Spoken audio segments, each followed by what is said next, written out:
Bonfire night.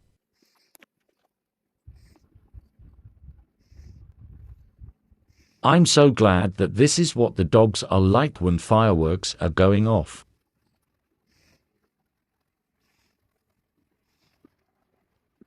But this has been a case of constant training throughout the year.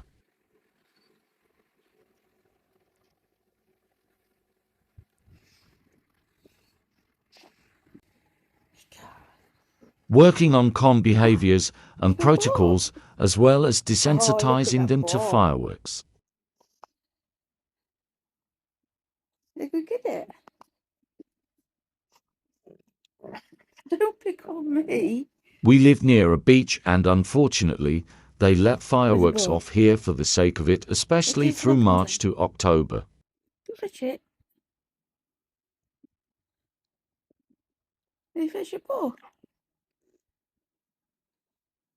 And we also have a park behind us where kids will be kids and let off fireworks in the park in the early hours. You play dog? However, their owner was not coping so well. I'm neurodivergent and have PTSD, so fireworks also unsettle me. Even though I knew Epic was safe, I had a huge crate in my office, and he was quite happy. I was incredibly stressed, worrying about the animals as a replacement behavior for my stress.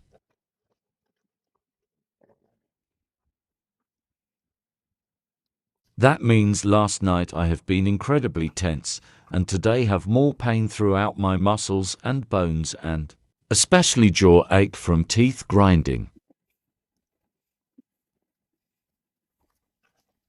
I don't think this is talked about enough. It's not just animals who suffer, but also humans.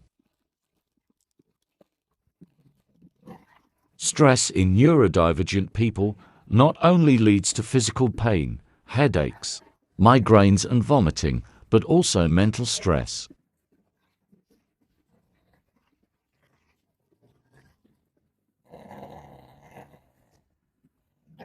So over the next few days, please be mindful of your neurodivergent friends.